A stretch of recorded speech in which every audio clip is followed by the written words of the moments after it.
On this week's episode of Devil's Trap Podcast, can it get weirder than lizard people? It can always get weirder. Let's do this.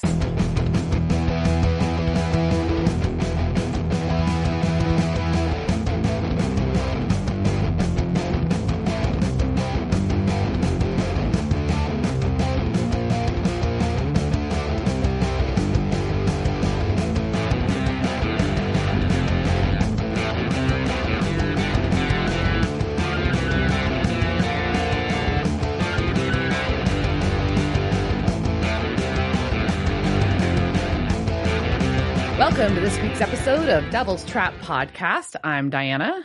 And I'm Liz.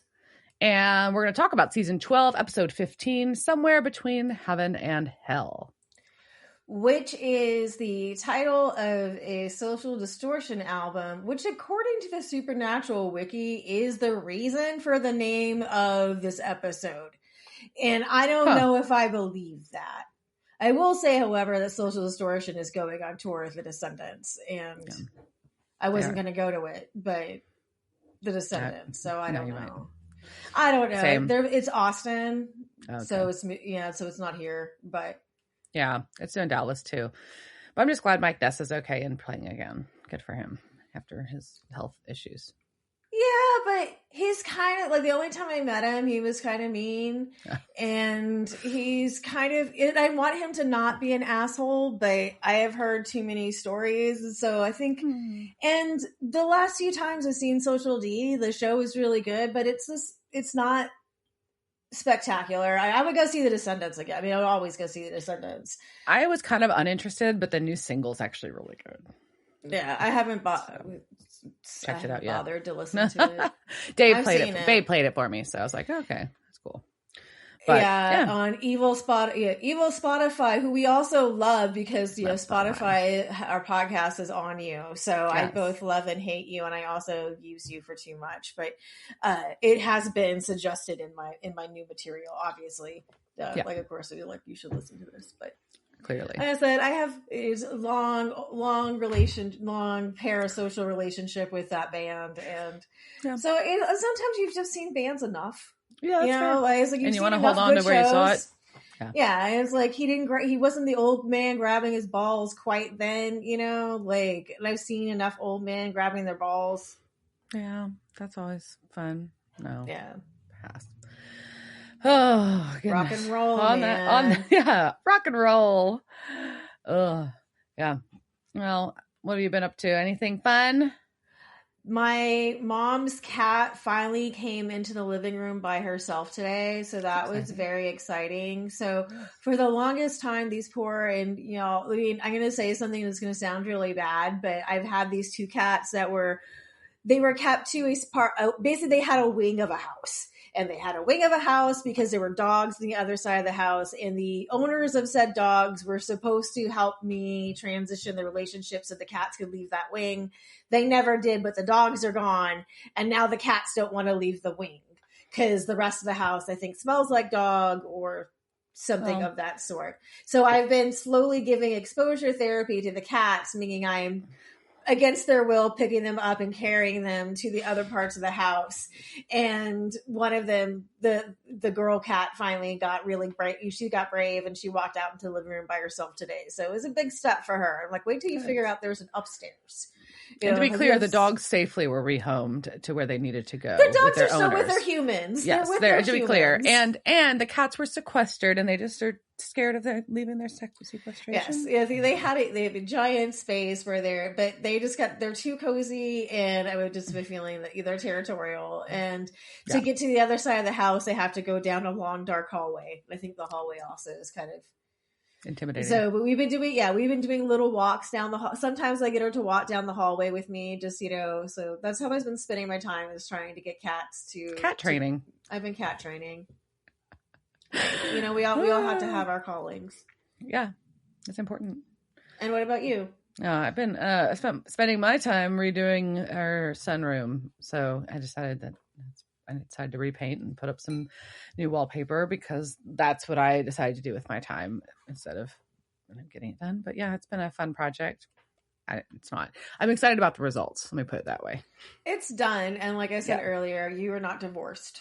Yeah, exactly. So you chose to do, not only did you choose to do a home renovation project, you chose to do one with your husband, which is a bold, that's a bold move, Cotton, to always, you know, like, you don't know how that's, and no matter how, I think that's a sign of like how strong your relationship is like how well can you guys handle putting up wallpaper together without putting the other one in the wall. There was a lot of, and by both sides admitted, very, very passive aggressive commentary during the hanging of the wallpaper back and forth. Very calmly, though. We did it very calmly, passive aggressively. But yes, it is successful. So, you know, that and getting ready for spring break. Not really, but a small family trip. It was like, we're adults. We don't get spring breaks anymore. We don't. Unless you're a teacher or working somewhere in education, which half of your family is. So, I mean. It's true. Yeah. But yeah, so there we go. That's my excitement. So, very fun. Yeah. Cool. Oh my God. I forgot to, I had a dream about Jared Padalecki. But I don't think that, I think I was just dreaming about his magnificent hair. And because it is brought up in this episode, but I have not been checking out what's going on in their world at all. Let's see. Well, the biggest thing is I think they dropped the new trailer for The Boys, and everybody's psyched about that because it does have Jared, Jensen, and Misha in it. And that's what everybody's been super hyped about. I did get messages from one of my friends going like, did you know that Jared Padalecki is in The Boys? And I'm like, what the fuck? Of course I knew. Like, who are you talking to? Like, the one, like, how old do you think that news is? Oh my God. I do appreciate that our San Antonio was very proud of Jared Padalecki. So like the local paper, which is like a big paper for San Antonio, is like, San Antonio's Jared Padalecki joins The Boys with supernatural co-stars. So I'm really glad that is coming out because I need it. I want it. It's time. I need more content that's not countdown. Yeah, that's been the big chatter I've seen. Well, that's good. I'm glad that's finally happening for them. So this episode, like we said, somewhere between heaven and hell. I don't know if that's why they named it that or someone just put that on the wiki and they got away with it. And this was episode number 15 of season 12, and it first aired March 9th, 2017. So like it almost tomorrow, because we're recording this. Our recording schedule. Yeah, we're recording this on March 8th, so it's almost aligning with us. It's pretty cool. I like when that happens. And this was directed by Nina Lopez Corrado, and we last saw her direct this season's The One You've Been Waiting For, and she did season 11's episode 17, Red Meat.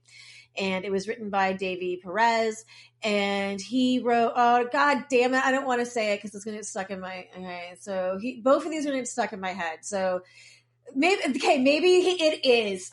All right, I am going to agree that this is because of Social Distortion based on the last two episodes that he directed, that he wrote. So episode 4 that he wrote this season was American Nightmare, and episode 12 was Stuck in the Middle with You. Okay, so I will say music you theme. Did not just someone didn't just get away with putting that on the wiki. I think that actually is the truth. Okay. Reasonable. Makes sense to me. And now I have all those things stuck in my head. All right. So in our recap camp, I said that because all the vamps are dead.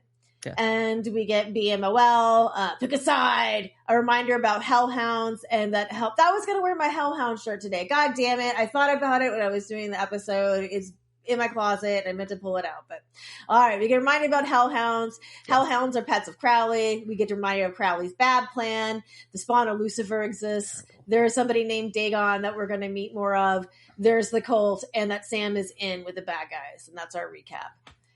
And we go to the woods.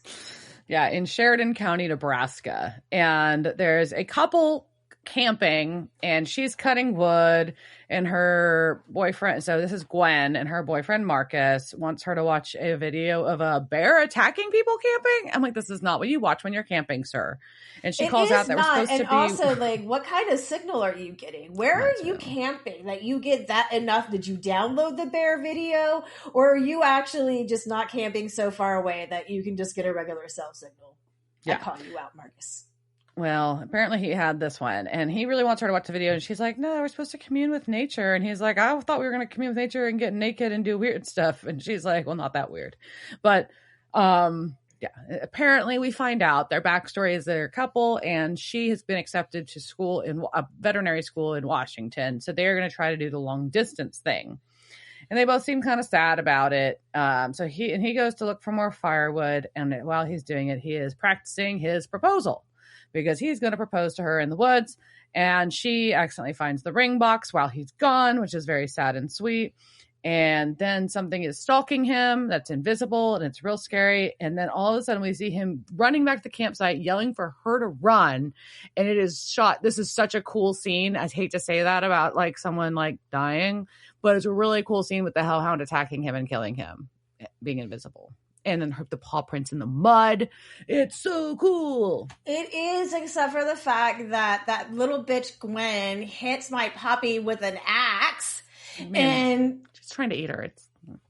She's just a puppy. She's trying to play. If you look at where she, like, if you look at her, like, where she is, she just has her paws on either side of Gwen. She's not actually, like, attacking her. She's just, like, kind of hugging her. And then Gwen hits him with an axe. So okay. I think this is on Gwen. And I swear when they do the title card that you can hear a little bit of a puppy whine. Like, I rewound it and listened to it a couple of times, and I may be making it up, but I think it was kind of like a at the end of it. Well, either way, Marcus is dead, but Gwen gets away. That's our summary from the hellhound attack.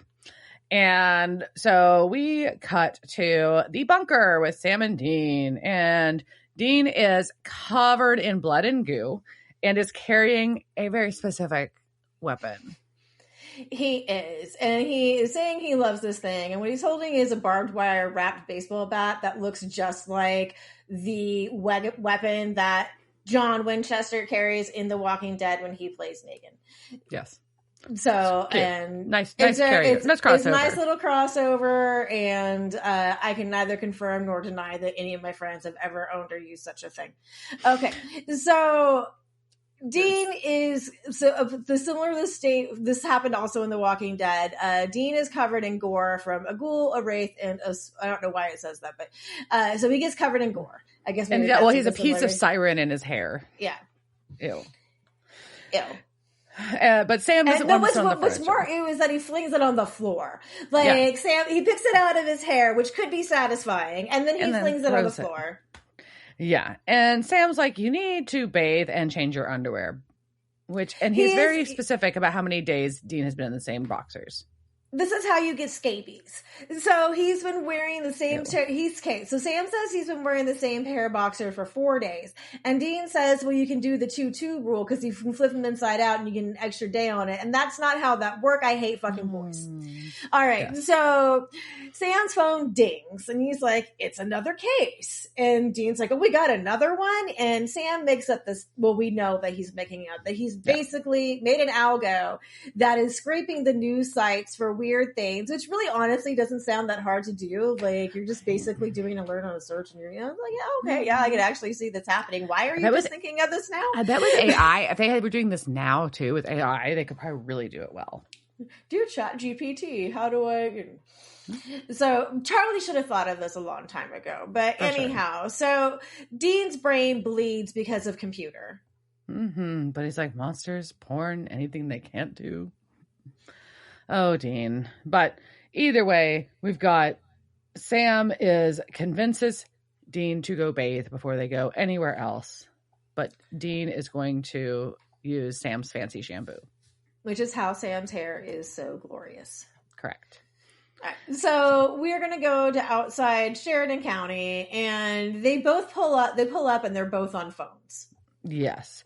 And Sam's getting off the phone with Mom. Apparently, she's been hunting with the with the British men of letters. It was a haunting. And this gives Dean the opportunity to call them the douchebusters. I think that was funny. I like it. It was a good line. I like it. And apparently Dean gets off the phone with Cass, who is in Idaho, and there's someone killing angels again. So in Idaho, which you call me, Cass is in a diner, and he meets a manager who reads his upside down Fed badge as Agent Solange. Mm-hmm. And he is reading an article about someone being murdered by an irate alien. But anyways, so the manager, Herb, is very excited that the FBI is there. He is excited to tell his story and takes Castiel to his conspiracy bunker and locks the door. And I was like, oh, no, sir. If you took me in there and locked the door, I would panic. Yeah, no locking the door, please. No, thank you. The door remains open. Maybe propped with a shoe. Yes. But he's got all kinds of stuff on the wall about the faked moon landing, the Illuminati mind control, and all kinds of other fun stuff. Yay.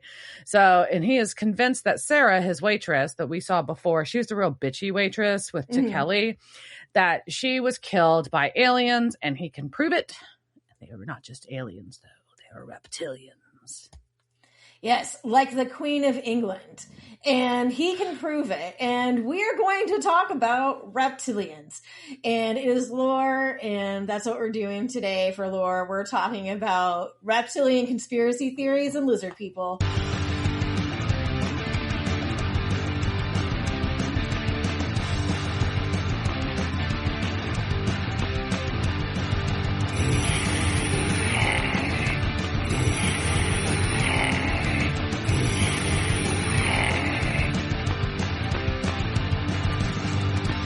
It is a road we're going down. So, according to Wikipedia, which is now more reliable than Google, reptilians are supposed reptilian humanoids, and the idea of their existence was popularized by the conspiracy theorist David Icke, who has claimed that the reptilians are aliens with the ultimate goal of human enslavement.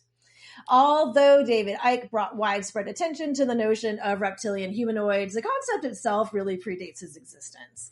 And one of the earliest examples comes from friend of the pod, the Russian chain-smoking mystic, Madame Helena Blavatsky, who in The Secret Doctrine in 1888 referenced dragon men who'd once had a civilization on the now disappeared Lemurian continent, which is basically Atlantis. Okay. So that was during the Industrial Age. So that is possibly one of the first references to the dragon men.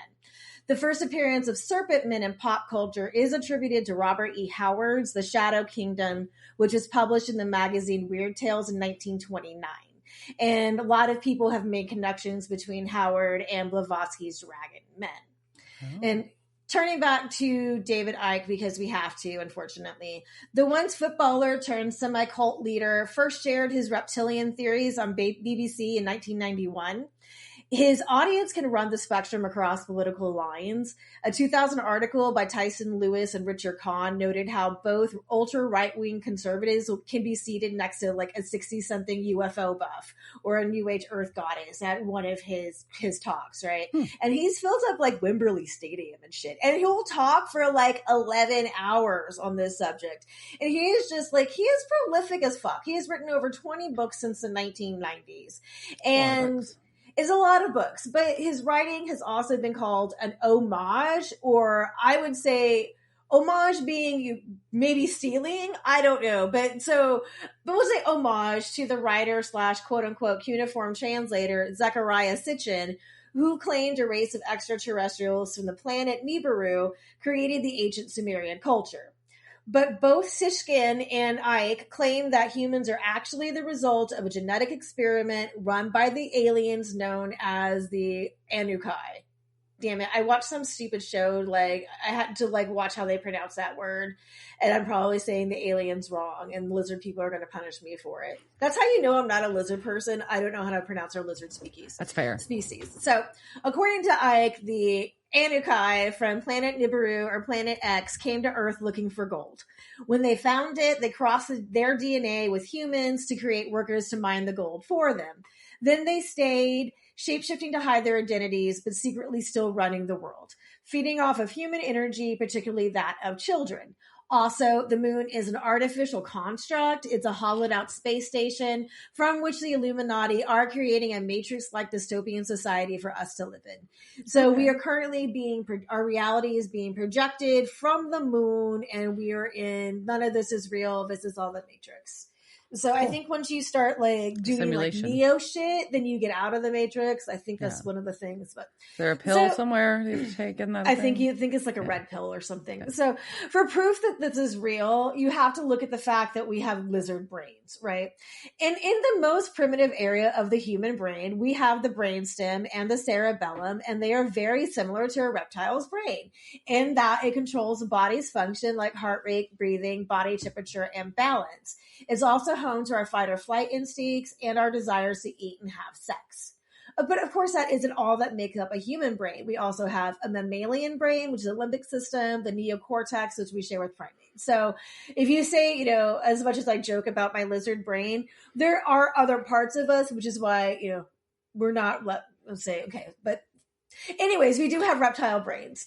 But David Icke will use this to show how the world is manipulated. So he quotes a Zulu shaman who said to him, "To know the Illuminati, Mr. David, you must study the reptile. It is important for people to know the basics about the reptilian brain because it reveals where the character and attitudes in Illuminati come from and how or why we are manipulated mentally and emotionally in the way that we are through television and other imagery." So Icke really believes in mind control. Yeah. And he also believes that the internet and anything made past 1996 is being controlled by the aliens, right? So it can't be trusted. So you can only use analog devices. So what world leaders are reptiles? All of them. Duh. Icke has named George Washington, George W. Bush, and Queen Elizabeth II as examples. Okay. He has claimed that these ruling lizards created a society known as the Illuminati who are running the world with all their mind control. Okay, so what about celebrities? All of them too. In fact, during the 2017 Justin Bieber tour, hundreds of fans saw him shapeshift on stage in Australia. Bieber's head shrunk, his eyes went black with stripes down the center, which could be his very reptilian irises. He grew taller and had rose-colored scales on his body, according to an article you can't find anymore that was once in the newspaper tabloid Perth Now. So they say that the celebrities like Bieber are sending coded messages to the masses through their performances. And here's where I start to ruin the fun of thinking everyone is a lizard. As with most theories which involve othering of people, this conspiracy theory at least appears to partially be rooted in bigotry, more specifically anti-Semitism, as serpents have been used as dehumanizing anti-Semitic imagery for the Jewish population throughout history. So we have that kind of big hanging on to it. Icke has also argued that fabricated doctrine saying that a Jewish cabal runs the world is the truth. He's also supported the idea that the Holocaust was a hoax. So, yeah. So whether or not the whole reptilian invader idea is meant to be coded anti-Semitism, it definitely gets tossed around by a lot of neo-Nazis, Illuminati believers, and others who are convinced that evil puppeteers who they often claim are Jewish are secretly running the world and controlling everybody. Gross. And then on top of that, there have been a number of tragedies associated with this reptilian conspiracy theory. For the record, you just made a really fun conspiracy theory really gross and sad. Oh, I'm going to make it worse. I'm going to make it so much worse. All right. Okay, so in 2012, a follower of the Prophet of Doom, Sherry Shriner, who spread the reptile gospel over the internet, died via a sleeping pill overdose while wearing an orgone pendant which was supposed to help protect her from synthetic robotoids, which basically she had on this pendant that Sherry Shriner was selling, saying you could protect you from overdosing, and she still overdosed. And then after she died, she continued to sell them. Then in 2017, another one of that woman's followers, a woman named Barbara Rogers, shot her boyfriend, Steve Mineo, who was also a follower, in the head. And she claimed that she wanted her to. In 2019, a 26-year-old self-proclaimed Proud Boy and QAnon believer Bucky Wolf murdered his brother with a 4-foot-long sword, saying he was a lizard person. He also claimed the investigators at the scene were turning into lizards. Isaiah Gentry stabbed his father 20 times in 2020 because he believed he was a shapeshifter. The 2020 Nashville bomber Anthony Warner believed that alien reptiles inhabited underground tunnels that ran the world, and these aliens shapeshifted into humans. Then in 2021, California surfing school owner Matthew Collin murdered his 2 toddlers with a spearfishing gun because he thought his wife passed down lizard DNA to them. That's all terrible. It is all really terrible. And to end on a somewhat less terrible note, in 2013, mind you, this is pre-QAnon, 4% of registered voters believe the reptile lizard conspiracy was true. And that's registered voters who help shape our country believe that. Well, I mean, but also, like, would they then vote for the lizard or against the lizard? If they're a registered voter, I mean, but if everybody if all politicians are lizards, how do you vote for the non-lizard? Well, I mean, at the primary, which one are you choosing, right? Like, which one's going to be better for humanity? Is it going to be the mind control, or is like, well, do you just like cave in? Do you want to be on the lizard side? Yeah, that's tough. I don't know. It's a tough question. You have to be very strategic and philosophical in that decision. Yeah, I also kind of knew, like, once, like, David Icke came into the picture, I knew this was going to be a bummer because he is a bigoted anti-Semite. You know, he's not a good man. But he's very charismatic and just he's besides being prolific, like, he has tons of websites. And like I said, he speaks for, like, 11 hours at a time. Like, and then people listen to him for that long. Yeah, like, I don't want to hear anybody talk for that long. I don't want to hear any, there is nothing I want to sit through. I don't want to sit through Netflix for that long. I don't want to, like, there's nothing I want to do for 11 hours. It's like, maybe some days sleep really hard. I get mad if a band plays too long. Like, and my time limit for that's very short. Like, much less, that's a band I like. Yeah. So if I don't know if I could spend, that's something. Hey, so I knew, like I said, I kind of, conspiracy theories are always going to be a bummer. And I didn't dive into, there's obviously this, we could go a lot further in this. There is like I said, there is that correlation a lot of, I guess, almost like Venn diagrams of a correlation. Venn diagram between people who believe in reptile lizard conspiracies and QAnon believers. So there is a lot of that crossover. Right. And then while I was researching this, of course, a lot of things were coming up about the idea that a lot of these reptile lizard people believers and the QAnon believers are also that, it was all pedophile conspiracy. So we have the actual pedophile conspiracies that is going on with all the Epstein stuff. So there's a lot of stuff kind of going on with this in the media, but I kind of want to go a little further back just to see like when this all first started. And it really does, like, as much as we've got it in pop culture and we've had and David Icke, beyond that other person who ripped off their stuff and other things, all of them just sound like they're ripping off V. But yeah, exactly. I know we were talking about that. We talked about that right before that we started recording. Just a lot of it just comes back to like, for pop culture, V was a series that really got into that. And both the 80s and the 2000s. Or the teen version, which is both. It was just the 80s one was horrifying and has scarred me for life. I'm pretty sure because it was so good. It was really good. It was. I watched the new one. I should not have watched it as a child. Fair. Fair. Like because it's a lizard tongue that just like freaks me out. And maybe that's also why I don't like authoritarian states. Perhaps maybe that's where it started.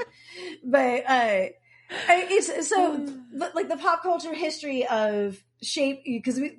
Like I said, there is the anti-Semitic line of the serpent representation, but serpents and snakes and lizards also just represent a lot of things with a long human past and for many different religions too, right? Yeah. And so the idea of shape-shifting into a lizard is not something that's lost on. It's in a lot of cultures. Yeah, it's not necessarily they are a secret cabal ruling the world, which I think it makes it more specific, right?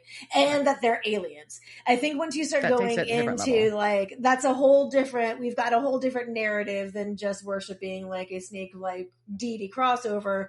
Yeah. This is now we have got aliens who came down to take over the world and they're controlling our minds. And Aliens. if they are, can you do something else, man? Y'all can change the frequencies. Like, I would like a better simulation. Or at least are you filing a formal request? Get like some more ponies or something, like a little more fluffiness in the simulation. Yeah, it's too serious. We'll mine your energy for you. Just give me something a little better to work with here, right? All right. So that is the background on the reptilian lizard conspiracy. I guess that's what you call it. There's really there isn't a short name for reptilian alien conspiracy. Yeah. If Wikipedia calls it I think it does call it the reptilian conspiracy theory, but reptilian conspiracy theory. Yeah, they're the Anukai, or whatever the fuck you say, their weird ass name. Got it. Okay. All right. So leaving from those aliens and lizards to Cass. And the guy who is so woke, he's got the stuff the sheeple can't handle. Yeah. But he also has a video surveillance system, not digital, of what happened in the alley. And so we see pregnant Kelly, stumble down this alley, being followed by the male angel that we know is an angel, but they don't know that. And so I love his interpretation, though. Kelly is an alien queen. Right. That's why she's pregnant. Duh. Yeah, and the two angels and their silver knives are star metal. And so Dagon comes out, and she comes out to fight the angel, and he zooms in, and we can see her yellow eyes, and that means she is reptilian. Correct. But Cass is like, okay, cool, got what I need, thanks, bye. And honestly, this is what the feds will do if you call them. Like, or at least they used to do that for like hacking shit. Like, if you call them, been like someone like broke into here, they would just come in and take your stuff and leave. Yeah. And I'm pretty sure so it's accurate. So it's accurate. I feel like this is accurate. Then the feds would just be like, thanks, bye. So we cut from there to the woods where the sheriff is telling Sam and Dean that, like, look, there's no body. We're sure it's a bear, maybe a cougar that just dragged him off. It's whatever. But Gwen, the survivor, is very shaken up and saying strange things. She thinks that she was attacked by an invisible wolf and that it's coming after her. So Dean laughs it off. As much as I dislike the sheriff, I really like his fuzzy hat. I kind of want it. So they go and find Gwen's house to go visit her, and she is laying down, and there is clearly, from we see as the viewer, the hellhound is watching her through her window. Aww. And as I haven't said already, I do love hellhounds and I want one for my own. And this hellhound is just watching her through the window, just trying to see what's going on. And then the boys are outside arguing about what to say to Gwen. And seriously, y'all have given this speech 1,000 times.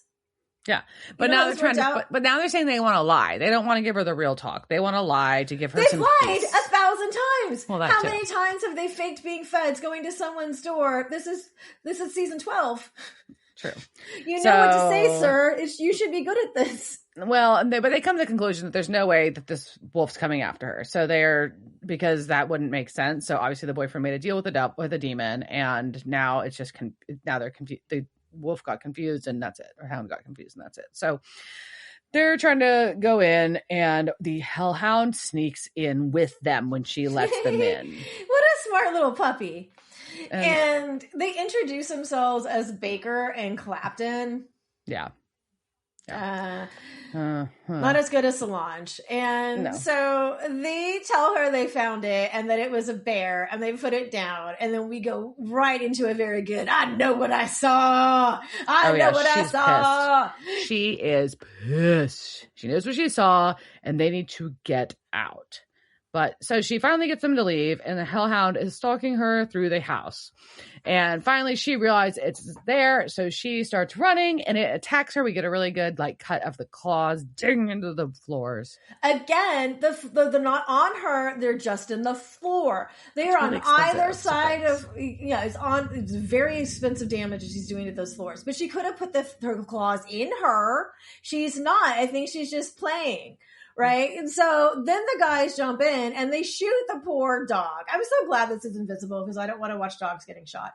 That's and fair. even if they're fake dogs, no, thank you. And it jumps out through the window. Mm-hmm. So from there we cut to Crowley. And he is showing off his key and he just monologue shit talking to Lucifer. And I just feel like this is not good. We've already discussed that this plan is not great, but he is just really enjoying just like rubbing it in. And Lucifer is like, yeah, when I get free, I'm going to peel off your skin and eat your soul. Nom. And they're to go back and forth, and they're going to do the little dance. I cross you, you cross me, you make me your dog, I make you your slave. But then, dude, Lucifer says, I'm 10 steps ahead. That's his big thing. I'm 10 steps ahead of you. Crowley is. Crowley says that. Yes, Crowley is. I'm sorry. Crowley is 10 steps ahead of Lucifer. That's what he says. I'm sorry. Yeah. But the demon minions need Crowley. There is work to be done, so he needs to go up and do his kingly things.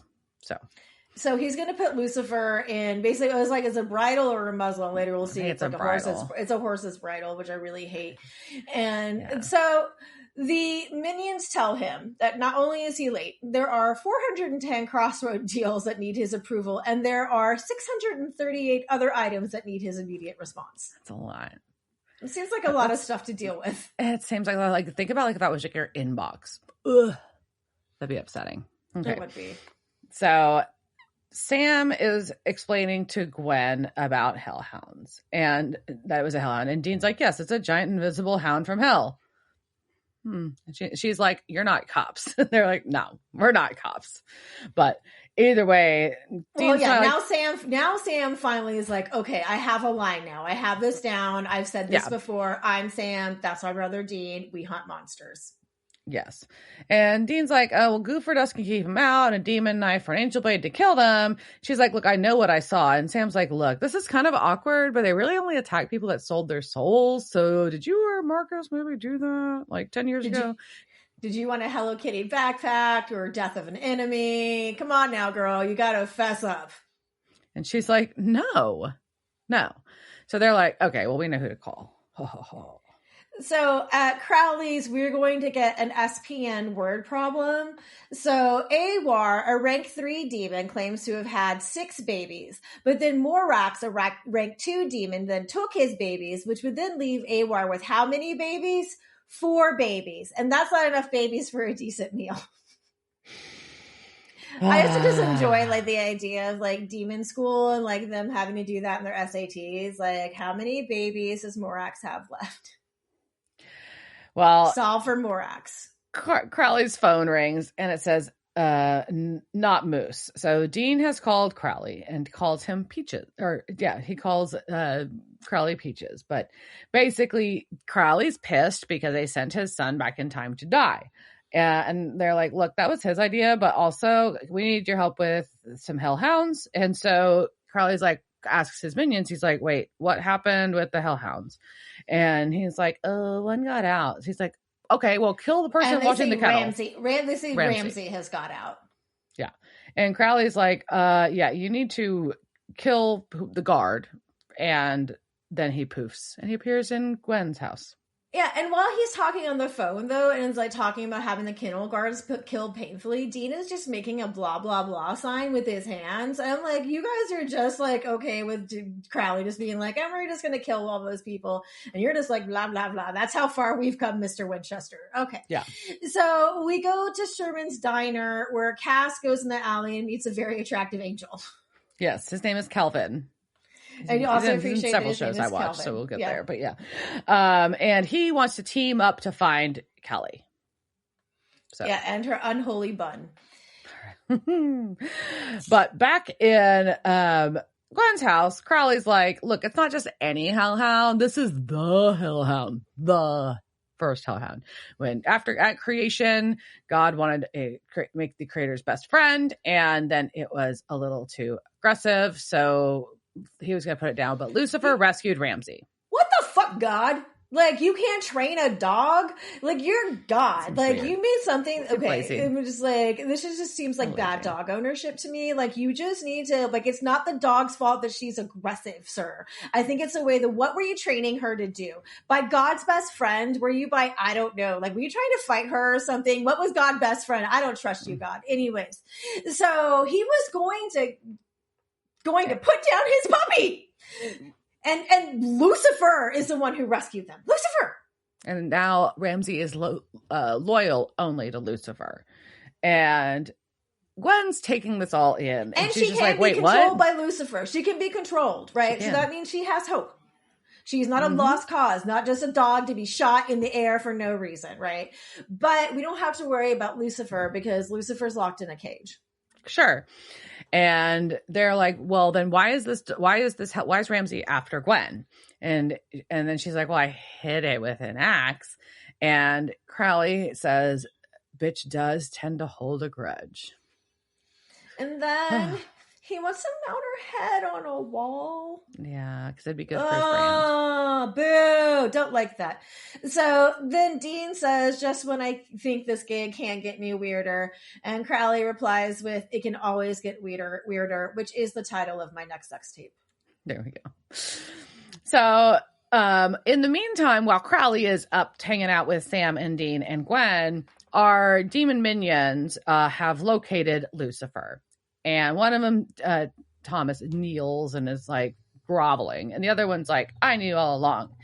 And they're talking about how Crowley is very prancy and that they released the hellhound as a distraction because they have stolen the key and they are going to, then they pickpocketed Crowley and they are going to free Lucifer after he hears their demands. Which apparently there is going to be many. But first, we're going to go to Woods and get some thorough digging around inside of Trunk. It's a very thorough trunk. Very thorough because, once again, she is a mess. And you don't have an organized spot to put your hellhound glasses. What the hell? It's that'd be a perfect kit. Label. Hellhounds. There you go. Either way. But, so we've got Crowley and Dean are going to team up and walk through the woods. Sam and Gwen are going to drive in Baby. And Dean is very concerned about Sam riding the brakes in Baby and not taking good care of her. But Sam knows how to drive. And so Crowley and Dean are going to walk down the trail to Sika Hollow. And Ramsey's already following them. Yeah, this happens very quickly. So back at the diner, or they're at like a diner, Cass is asking Kelvin how things are in heaven. And he's basically saying, like, look, this fucking Kelly and Lucifer's baby thing has brought all of the warring factions together. Everybody is on the same team because this shit's bad. This is bad. And so it's an all hands on deck situation. And he's been tasked to basically convince Castiel to help because he has the most field experience. Even though he's worked with the Winchesters, it's even better to have heaven on his side waiting in the wings, which I really like that reference there. Wings, heaven, angels. I didn't get that one. Anyways, but I do like Kelvin also has a great comment. I mean, I love Earth, it's quirky and it smells like hay, but it's not home. Yeah, and Cass is just like, look, I'm not welcome in heaven. And Kelvin is just dangling this, well, what if you could come back, carrot? Yes. And they're just like, look, if you help us track down this Kelly Klein situation, they will welcome him back. But it's not him. Like, he's just a messenger. And there's someone else who is going to help. And that's Joshua. Yeah. So we all like Joshua the gardener. At least so far we've liked Joshua the gardener. And Joshua's back in the picture and has a plan. Yes. And it would be a chance for Cass to be back part of the family again. For the greater good. Which always gets Cass in trouble. Yeah, but he always can't help it. He loves the greater good. He does love the greater good. Yeah. Back at the asylum, one of the minions wants 1,000 souls and to be crowned the new king of the Crossroads, which does sound like a musical. It does. King of the Crossroads. But Tommy just wants to make hell great again. Mm-hmm. So this was 2017. It was. So Victor, the first demon, is like, I'm going to unlock you. And so Lucifer gets unlocked. And he takes a big stretch. And then he grabs Victor and he poofs him out. Snaps his fingers and gone. And then he's going to do the same to Tommy. But Tommy's like really excited about getting off by Lucifer and gets called out for making it weird. He does. He makes it really weird. And Lucifer kills him too. And I like all the weird references. This is like the third time people have referenced getting weird. It is. It's a weird episode. But I also appreciate they acknowledge that. So Crowley is making fun of Dean and his hellhound glasses. He just looks so Clark Kent in them. I guess it works on him. And Crowley's just giving him shit. And Dean calls him soft for saving the girl of the week. But then he thanks him for saving Cass. Yeah. And he's like, oh, whatever. You think I'm getting soft that I changed? You're the one hanging out with the king of hell. Maybe it's going the other way around. So. And Sam and Gwen are driving, and she apologizes because this is all her fault. And she needs Sam to pull over because she is just sick about it. Yeah. So luckily he pulls over in time so she doesn't vomit all over baby. And Crowley and Dean have found Ramsey's den, and that's where we find Marcus. And he has been dragged there, but Ramsey isn't there. Because after Gwen gets back after puking, she tells Sam that the going on camp trip was her idea, and she really liked Marcus, but he loved her more than she loved him. So basically, she was going to break up with him. She took him on this camping trip because she knew it was their last hurrah because she was leaving. It was going to have pity breakup sex with him and then dump him. Yes, when she moved away to school, and now he did. But anyways, Sam goes to turn baby back on. The headlights come on, and who do we see right in front? Ramsey. Right. So I'm also kind of confused that they can drive with these glasses on, but apparently the goofer dust doesn't make anything, but hellhounds appear. I don't know. So, she breaks the windshield. Yeah. And jumps on the roof of the car. Oh, that's so much body work. Yeah, and so Sam takes out the demon knife and tells Gwen to stay in the car. Then outside Ramsey jumps on Sam and his glasses fall off. So now he can't see her. So he's able to get away because Gwen does get out of the car and whacks Ramsey with a bag. With a cooler. Oh, it was the cooler? Okay. I saw that case. It was like a metal cooler. The hand cooler. So, yeah. And then Sam blindly stabs her and she dies. Boo. Yes. Sam kills Ramsey. Bad Sam. And then Dean is pissed about the condition of baby because both the front and back windshields are broken and the roof is smashed in, and I'm sure the hood has some scratches too. Yeah. And that's just not a replaceable thing. So yeah, it's going to be a lot of things. That's why Sam can't drive. Correct. And so Crowley's like, okay, well, this is done now. And Gwen hugs Crowley. And he says he has to go. And before he goes, Sam thanks him. Awkwardly, too, but very kindly. And then he just poofs out. And Gwen thinks Crowley seems nice. Yeah, she does. So when Crowley returns to the asylum, he finds Lucifer sitting on the throne, mocking him about, oh, you thought you were 2 steps ahead. And Lucifer backhands Crowley and does flexes. I call it like a bitch punch. Because it's like a cross between like a bitch slap and a backhand punch. It was pretty severe. Yeah, it was pretty harsh. And he flexes his fucking angel wings and his red eyes, and he is all fucking ready to just end Crowley. But Crowley snaps his fingers and it all fades away. And Crowley's like, no, I said I was 10 steps ahead, not 2. By the way, your whole spiel in that vessel, every molecule has sigils on it. And because your whole vessel is your dungeon, is your prison. Yeah. So they took all the spell work from the cage and the crap put that into the spell that went into his vessel. So Crowley says that he owns him and he's just getting started. Crazy. And he's going to first go after his spawn. And then instead of backhand punching him, he really punches him just in the face. Just gives him a hard punch, straight punch. Yeah. So we cut and Castiel calls Sam and Dean. He now knows that Kelly is with Digon, and he is known for her, what do they call it? Psychotic savagery, I think is the title of my next band. Yes. But they don't know where they are right now. So, and that's pretty much the report out. But Cass and Kelvin are at the playground and getting ready to go to heaven. Yeah, and Cass doesn't tell them that he's doing that, but nope. So in the bunker, Sam's phone rings and it's Frodo, and Dean asks if it's a computer again, and Sam confesses that it was a British men of letters this whole time, and it's been them the past few weeks. Yeah, and he didn't say because you hate them. And Dean's like, no, we hate them. What are you talking about? And Sam's like, yeah, but because of them, the alpha's dead. They get results. I just, I shouldn't have lied though. Sorry. And Dean's like, okay, I don't like it. I don't trust them, but we work with people we don't trust all the time, like Crowley. So, okay, but as soon as something feels off, we got to bail. That was easy. Yep. And Mick calls him again, and Dean tells him to pick it up. Pick it up. Pick it up. Pick it up. And that's how we end. So we'll get back to our final feelings on that. But before we do, any mean girls we gotta learn about, and their ugly boyfriends, or I don't know who we gotta learn about. Casting couch. It's the casting couch.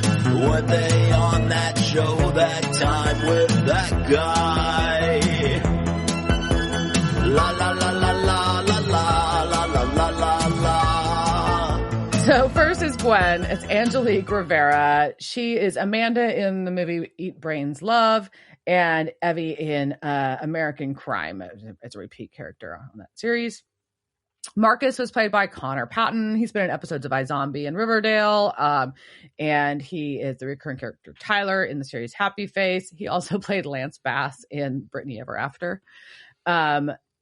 Thomas, as one of our demons, is played by Paul Piaskowski. There we go.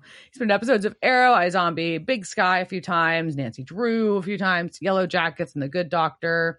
He's also Gallows in the movie Vampire, and is the recurring character named Robert in Resident Alien.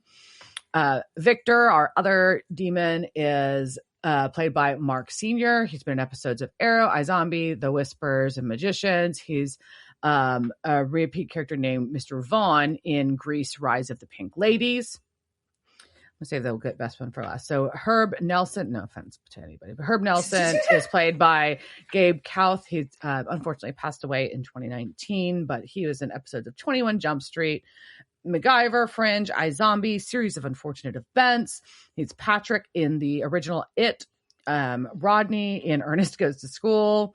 He's in Sneezy and aka Mr. Clark in Once Upon a Time as a regular character. He also did a ton of voice work from X-Men and He-Man for cartoons, to Mobile Suit Gundam, Inuyasha, and Powerpuff Girls. Kelvin is played by Nathan Mitchell. He's been in episodes of Tomorrow People, Arrow, iZombie a few times. It was Stroker in Electro Woman and Dyna Girl. He is Black Noir in The Boys, a regular character, and Zion in Ginny and Georgia, another regular character in that series as well. Cool. So yeah, there we go. It's quite Right. Kelvin's character, the actor. He's in a lot of other things too, but he's just a very handsome man and a good actor. It was yes, I have no problems watching it. Anyways, Yeah. So what beyond the handsomeness of Kelvin, what did you think about this episode? So the whole thing with Gwen was weird, but I kind of liked the episode because I really think it laid out a lot of what was going on. I think it was really good storylining out for the season, in my opinion. And I like that there's just the word, they called things weird a lot, and I thought that was funny that was like a word that they went back to. I always appreciate stuff like that.